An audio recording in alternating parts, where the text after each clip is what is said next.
Kirsten from JK Fiber Arts. Today we are going to drum card a sock blend. It will be wonderful and sturdy for socks, even though it'll be a semi-worsted prep on the drum carder, because I'm using Superwash Merino. Superwash 23 micron Merino from Fiber Arts, and this is a Batt that I made. It was the very first thing I did on my new drum carder here.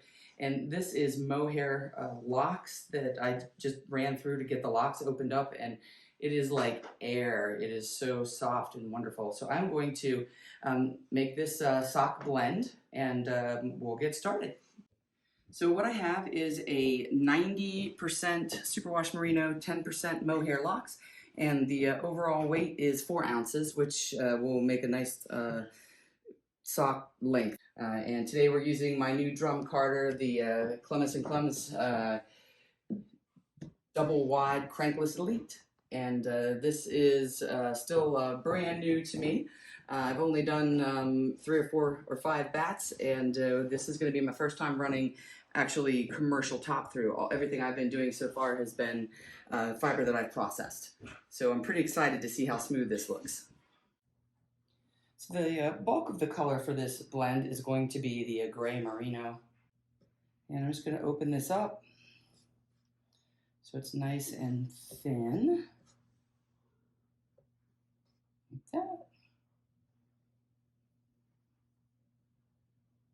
And I have a little bit of this purple. I really love this purple gray combo. But it's not, this isn't like a purple, it's kind of like a blue purple. I don't know how well we can see it on the video. I'm just going to do a little bit of it. Okay, and we're going to add a little bit of these gorgeous, like air mohair lock. These things are so beautiful. Cedar Hill Farms is where I got these. And I got them online at there's a WAFA, which is Woolen Fiber Arts. It's the last weekend of every month, and they're on Facebook, and super duper cool. All kinds of artists are on there, and I have got some really, really good stuff. But this is what I've already passed through once on the carder to open up these locks. So, all right, let's see here. Ready?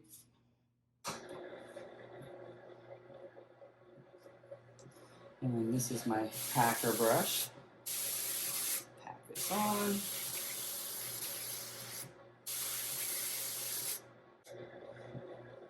And that's our first layer on there.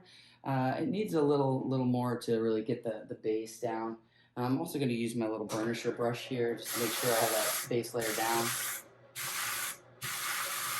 So the awesome thing about this is that Superwash Merino has no scales. So wool, like we've all seen the shampoo commercials where they show you the close-up of our hair, has scales on it. And those scales are what lock together and make like a staple length.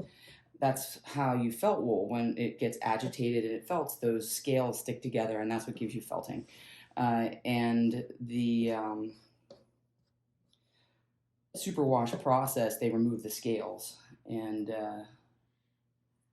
that's what gives you the Superwash, which allows it to be agitated without felting. So even though this is going to be considered a semi-worsted bat, which means the fibers are going to be about 90% aligned. The fibers are going in the direction it's coming from top, which are aligned. So about 90% of this is going to be aligned straight ahead. And with that being said, the Superwash, it's going to make a great sock. So you're not going to be worried about the pilling that you'd get if this was just regular merino. I wouldn't make socks on a drum carder. I would just use top. Add some more of these light as air locks in here. Oh, I just love these things.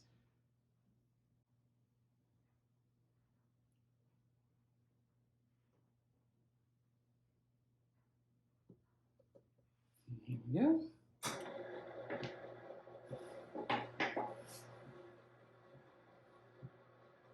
you of course can do this on any drum carder. I would do this on my Ashford, and I still have my Ashford drum carder, because this one I don't think does art bats as well as the hand crank one, although supposedly there's some ways you can adjust this to do it. And I might do that, but I'm not going to do that for a little while. I'll do some textured bats, but I'm not going to go full on like the art bats that I typically do. I'm just going to keep on piling layers here. Although, who knows, I might. Never say never. This one I'm going to do a little more gray in the center, and then I'm going to do the purple on the edges just so we can get it to blend all through. And I also think that I'm only going to need one pass on this.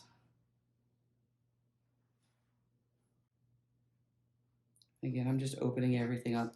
The other thing I love about this carder is they have these little wedges on the sides here, and they funnel the fiber in, so I don't have to worry about, on my Ashford they have the pins, but sometimes fiber could get around the pins. There was actually space around them, so this I like a lot better. Again, I'm just going to throw some of these locks on top here.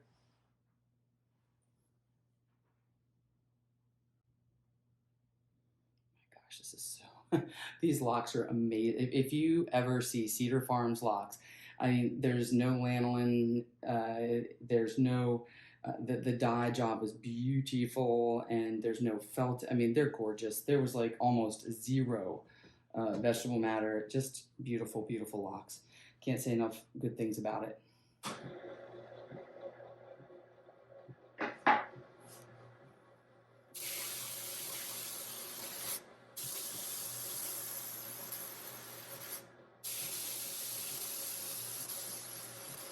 And this drum carder will hold, if you do a woolen prep bat, which is what I showed you last week, which was the all natural, you cannot fit as much fiber on the drum because the fibers are not aligned. And that was a pure, truly woolen prep where I had passed the first pass through perpendicular to the drum. So that I only got 2.7 or so ounces. With this type of a setup here, I should be able to fit anywhere between 3 and 8 ounces, depending on how fine the fiber is. And the Mohair locks are probably the only thing that's really holding me up at the moment. You know, they stick to the liquor end just a little bit, but it's fine.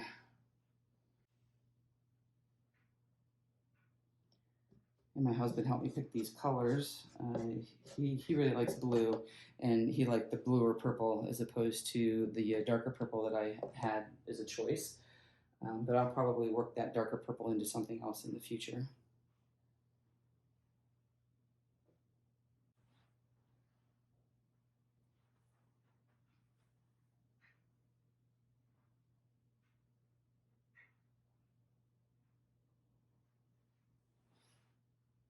I like the Mohair locks in a sock blend. It makes them just a little sturdier.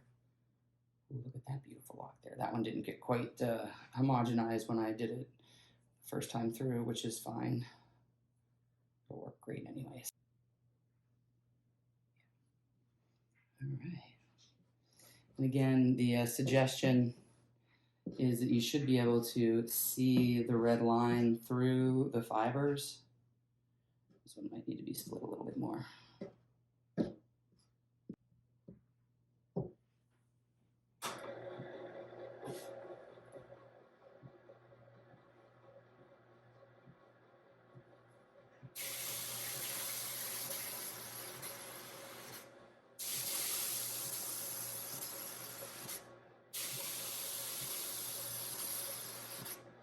And I can see that the Superwash top is going on quite easily to the drum, and the thing that's sticking on my liquor end are the Mohair locks a little bit.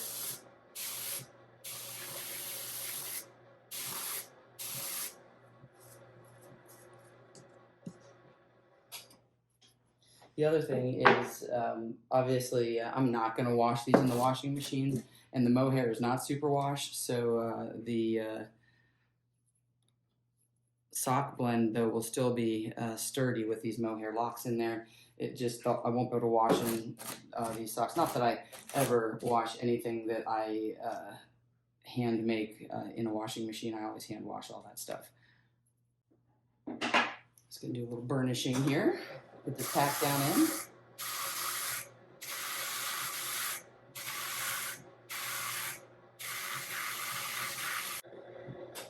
I'm gonna try something a little bit different this time since the mohair locks are kind of sticking to the liquor in a little bit. I'm thinking I might put them down first and then put the Superwash over top.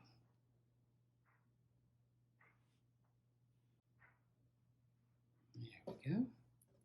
So we're going to try it this way and see if this makes a difference to the liquor in.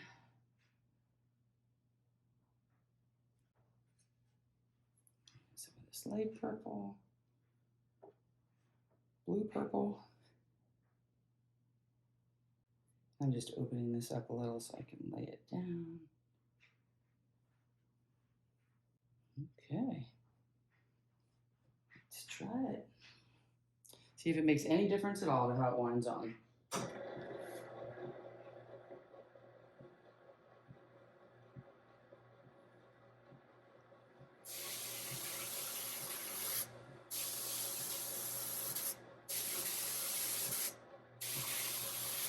Ah, that worked much better. Okay, so I think that's the way we'll do it. Yep, I like that a lot. That time, nothing got stuck to the liquor in. I love it. So let's go with the gray again. And we're going to put the locks down first. It's going to be gray.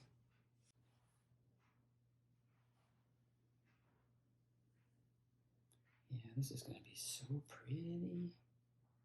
Again, this is more of a blended bat. We're going to do some progressive stuff that I'm really excited about with this. I saw a great way to do it. And I think that it's going to be really cool. And I do have a little bit more gray than I do purple, so I'm going to try to make sure I get my gray in. I love the mohair, what it looks like with this purple. Looks really, really good. All right, let's see how if it keeps working or if it was just lucky last time.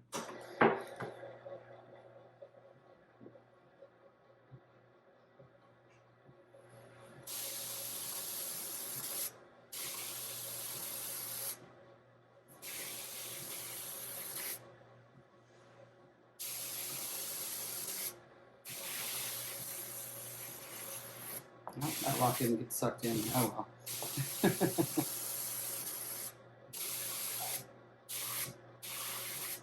We'll pass that next time. We are just about to the end here. I have this little bit of gray. What I think I'm going to do for this last layer is sandwich the remaining mohair locks between these. So I'm going to make a nice, very thin layer of gray. And I'm just opening this up real thin.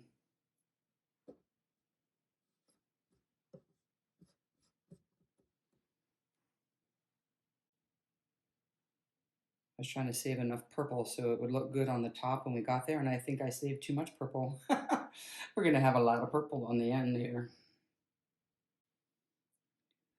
And then I'm going to take, this is how much mohair I have left of the 15 grams or so that I measured out. And I'm just going to put that on top, and I'm going to try to sandwich that in. If we don't make it too thick. And I'm trying to keep this nice and spread out and thin though. I'm just trying to put that mohair in between so it doesn't stick on my liquor in. I might be able to get all this in here. Let's see. If I use my imagination, I can see the red line running through here. Imagination. I have these two little pieces left. I really want to pass them now. I guess we'll wait. I don't want it to overcrowd. So I'll just put these last two little bits on after this passes. Here we go.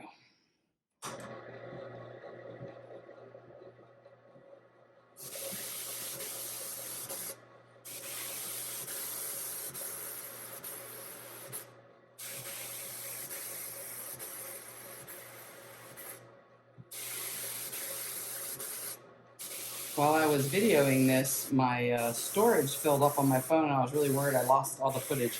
But thankfully, it cut off not too far before I was actually going to cut off anyways. So thankfully, we have at least the complete beginning, if not the middle part of this bat. Pass.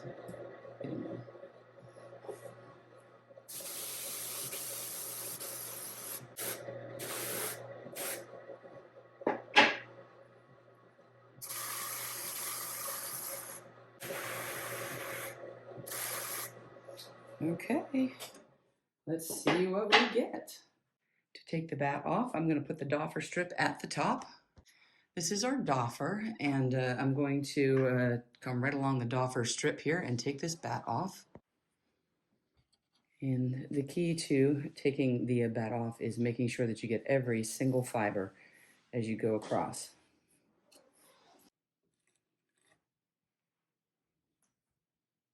And again, keep coming back to check make sure none of these fibers are attached. I have a bat lifter that you're going to see next. Because this is so wide, I can't do it my old way, which was I would put my hand on the pin. Well, plus these pins are sharp, so I wouldn't want to put my hands on them. That's what makes my 72 TPI. It's still a 72 TPI, same as my Ashford, but because the tines are sharpened, I can do fine fibers. Like this 23 micron Merino Superwash. I can probably do 18 micron.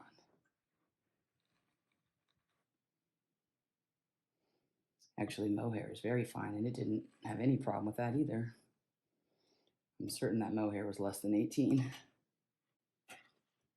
Okay. Here's our bat lifter. It's 2 pieces of wood that have built-in rubber bands on the ends here. And then you just unroll this pink static paper. And when you get to the end, I'm actually going to unroll it this way so you can see it. This comes out as 2 separate pieces of wood, like this. And then the way that you're supposed to do this, and again, I have tried this from different directions. And it recommends you do it this way. And I was not inclined to follow their directions at first, but I think that this is the best way to do it. When you put the stick back on, just make sure the rubber bands are at the opposite ends. And what you do is you put them flat on the pins. Everything is on the pins, and then you pinch the ends. Get up in here, ends. So fly away. And you put this little rubber band back on. Like that. And rubber band on this end, like so. And then what you do is you're gonna pull towards you, and then you're gonna twist this like this. Oh my gosh, look how pretty it looks underneath. Looks really good. I'm gonna take all this with me though, so let's get it. Let's get all of it. Okay. You just want to keep this next to those pins. And the one thing that I haven't quite figured out yet, I'm used to being able to get almost everything off of my drum, and I've noticed that I've left a little, I mean, not a ton behind, but a little bit more behind than I would typically leave.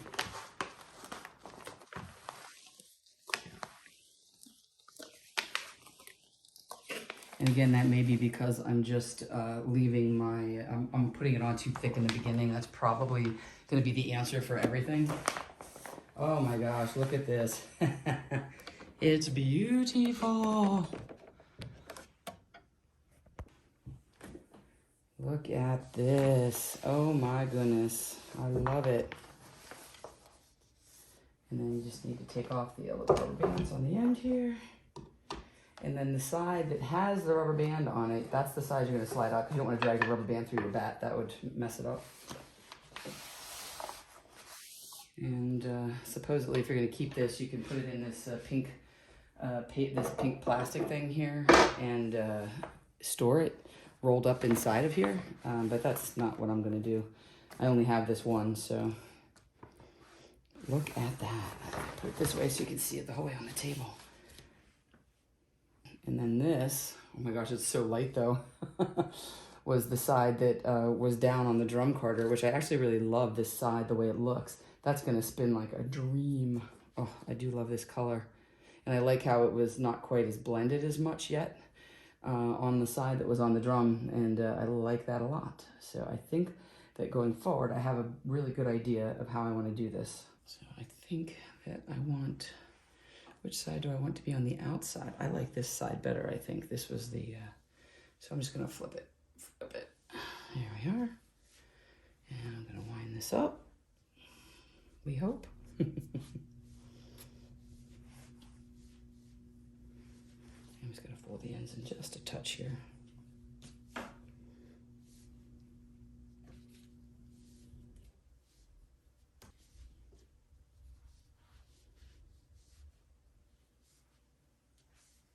Oh, it's so pretty. Look at that. That is going to be a dream to spin. I love it. So let's see what we have here.